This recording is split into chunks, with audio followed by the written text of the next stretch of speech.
Okay, hello, welcome to another lecture. So we are saying goodbye to the subcortex today. We're going to go and do a couple of things. So we're going to recap the reticular formation because specifically Moxham wants afferents and efferents of the RF. We're going to look at a couple of disorders of the reticular formation and level of consciousness. We're not going to, so include projected neurotransmitters. Well, you should know that dopamine, noradrenaline, serotonin, and ACH are the predominant ones for the classic reticular formation. GCS calculation, EVM 456 is core. That's something you should know. So we're not going to cover that. So remember that the reticular formation is a cluster of 3 different columns. Okay, the raft ones are the median. Then we have a medial group or central group in this red colour, and laterally we have blue. Now, there are different names for different ones. Don't worry too much about it, honestly. The names change. They're not functionally important. They're all interlinked. That's the whole point. It's more about where they project to. Okay, so remember that we said the dopaminergic pathway is mesocortical, limbal, and nigrostriatal. And just remember where the dopaminergic pathways come from. Serotonin is the nucleus raphe magna, so it's median, and it's about arousal level. Attention and vigilance is the remit of the locus coeruleus, which is noradrenaline. And then ACH from those basal nuclei of Maynard is sleep-wake cycle, learning, and memory. And then just think of the role that this plays in our pretty poor treatment of Alzheimer's disease currently. And that's just a recap of the reticular formation because we did cover in a bit more detail in the previous lecture, so that's just a bit of active recall for you. So, if we have the locus coeruleus on, but the mesopontine ACH off, then we're going to have problems with the sleep-wake cycle. If we have that came out wrong. So, the locus coeruleus on, but the mesopontine ACH off, is the sleep-wake cycle, normally. If the mesopontine is on and the locus coeruleus is off, then we're in deep REM sleep. So that's the kind of pattern you will see. Both together are required for full wakefulness. So that is the relationship. Sleep-wake cycle, deep REM, wakefulness. A couple of really important disorders keenly tied to the reticular formation: schizophrenia and PTSD. So in schizophrenia, the hallmarks of the pathophysiology of schizophrenia is disturbances, hallucinations, and sensory gating. So the hallucination model as proposed is an intrusion of REM into wakefulness. So have a pause and think what REM is and think about what wakefulness is. But your substantial post-mortem observations of quite a lot of schizophrenic patients sees a decrease in the mesopontine cholinergic neurons. Okay? There was no difference in the locus coeruleus neurons, which ties into the function that we've talked about. To further support this, clozapine blocks ACH, in addition to many others, preferentially, and is also modeled for Y. Okay? So hypofrontality, a decrease of the prefrontal cortex working. So the activation of the ACH mesopontofrontal fibers causes a decrease in glucose utilization. Okay, so we're saying that there are substantial changes in the mesopontine cholinergic neurons, and hypofrontality is directly correlated to a decrease of the ACH neurons. Clozapine blocks the ACH neurons. So make of that what you will. So activation of ACH causes a decrease in glucose utilization, FGF2 is a survival factor which is often overexpressed in schizophrenic patients. It leads to a decrement of apoptosis. So these schizophrenic populations are going to have an increase of the ACH neurons. And the ACH neurons cause hypofrontality, which are your negative symptoms of schizophrenia. So that's the key correlate there. For PTSD, the hallmarks include sensory gating issues and hyperexcitability. There's a marked decrease of LC neurons, which are involved in attention and vigilance. Okay? Note that the LC normally also acts to inhibit the cholinergic neurons. Your cortisol receptor, the hippocampus and locus coeruleus, is the link between stress and these systems. It triggers a stress-mediated cell death in each population. So you have issues with regulating your attention, with regulating the vigilance. So these are models for how the reticular formation is implicated in schizophrenia and PTSD. So this is a really cool picture because it sort of sees in a 3D relief the subnuclei that we've spent a lot of time with at the moment. So we have the corpus callosum, we have the thalami. Sorry, we don't have the thalami. Oh my god, don't worry about that, ignore that. So we have the corpus callosum and we have the thalamus bilaterally here. Then we have this striatum, which is comprised of the caudate, the striatal fibres here into the putamen, and you have the globus pallidus here. Okay, so we have the lentiform nucleus, the caudate up here. The septum pellucidum is down here. Fornix, intermammillary bodies. And then midbrain. So here are the cerebral peduncles of the midbrain, the pons, the medulla, the cerebellum, hippocampus, amygdala. And just remind yourself, what is that connection between amygdala and going forward? What is the connection between the hippocampus and going forward? So, So we have 13 nuclei that make up the amygdala. Ignore that learning outcome at the bottom, that's not correct. So we have 13 nuclei: basolateral, corticomedial, and centromedial nuclei. Your basolateral nuclei is involved in stress, food, and drink. The corticomedial is food and drink, and cardiorespiratory functions is the centromedial's remit. They all work together. The actual seeing of the neurons is very schematic, so I wouldn't worry too much about that.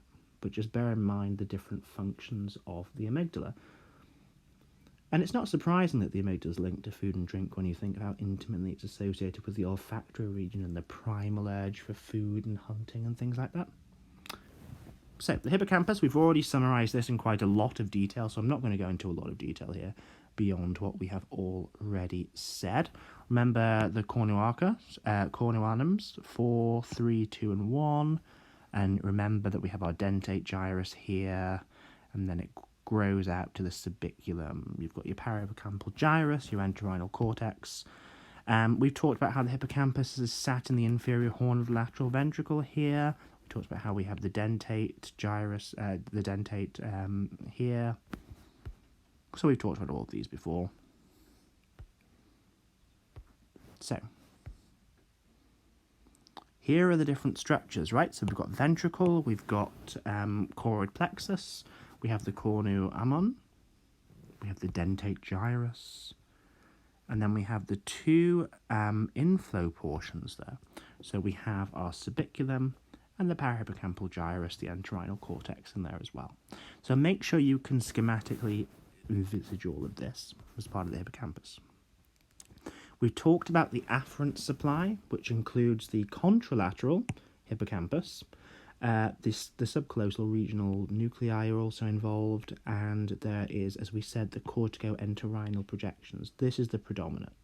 So it's coming from this entorhinal region, so cortex talks to here, and that projects in. Efferent is almost all via the fornix, which we know bifurcates, to the septal nuclei, which are in the subcallosal region.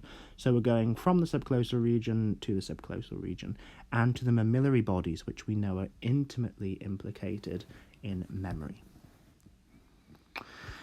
So key limbic system disorders, which is something we can talk about. If you think about these different connections, not so keen to know, but there's very big white matter tracts that are involved that we can model with computers.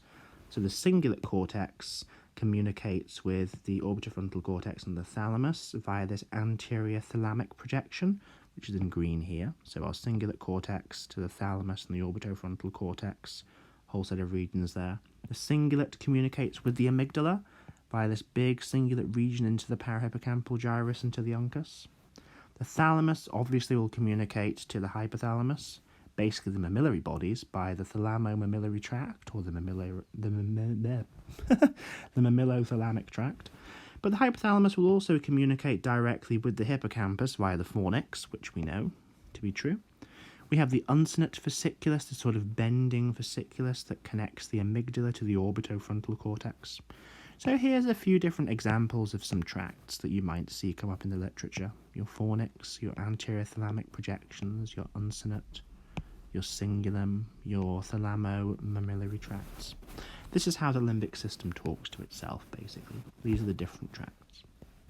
So, the cingulate cortex, in summary, connects the orbitofrontal subcallosal gyrus to the amygdala, perihippocampoid gyrus, the hippocampus, and uncinate, all these different regions, with a classic 180-degree bend in the occipital lobe. It's huge, before reaching the cingulate gyrus. There's a whole host of things and ways that this connects. The cingulate is the massive one.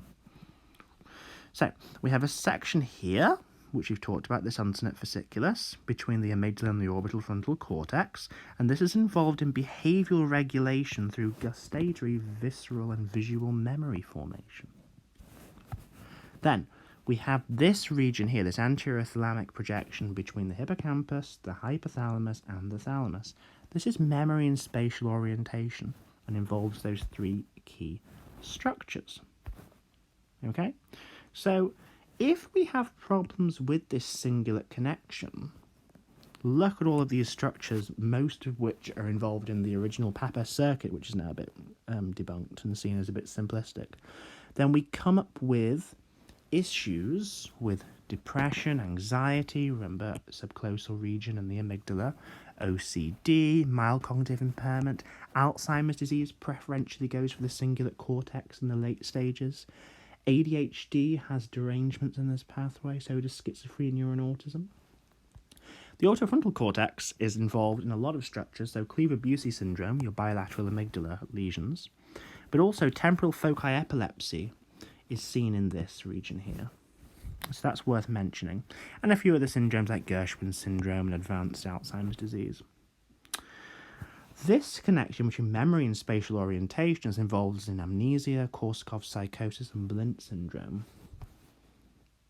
So, a few different things that you might not know about Gershwin, Blint, and Korsakoff. Well, Gershwin syndrome is 5 key changes: hypergraphia, religiosity, atypical sexuality, often reduced, decreased libido, circumstantiality, and an intensified mental life.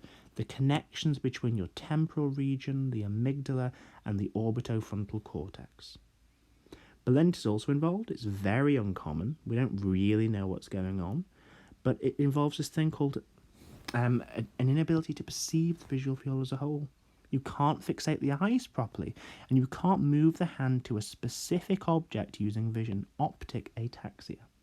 So it's a derangement of the inner and the outer life, basically. The Korsakoff syndrome, so the cingulum's dorsomedial default mode, that's what they call it, basically. So Korsakoff syndrome is a chronic memory disorder caused by thiamine deficiency. Okay, so no surprise that it's involved keenly with the mammillary bodies. And we talked about the destruction of the amygdala complex. So Cleaver-Bucy syndrome. So it was performed on chimpanzees in the 30s, and after the operation, these gorgeous animals, showed a strong tendency to examine objects orally, hyperorality, irresistible impulse to touch, which is a metamorphosis, and loss of normal anger and fear responses. They were very hypersexual. They would try to mount even inanimate objects all the time. There have been interesting cases of people with bilateral lesions to the amygdalas committing sex crimes, downloading child pornography on their phones and things, and fierce battles between neurologists, neurosurgeons, psychiatrists, and neuroscientists and prosecutors and judges, and try to convince a jury about the whole notions of querying free will and the Cleaver-Bucy syndrome and things when child pornography is found on a laptop of someone who was otherwise an upstanding citizen before they had a bilateral destruction of the amygdala. So very interesting ethical discussions to be had about that as the brain and mind science starts to tread into these territories of retribution and criminal justice. But again, not the remit of this lecture series.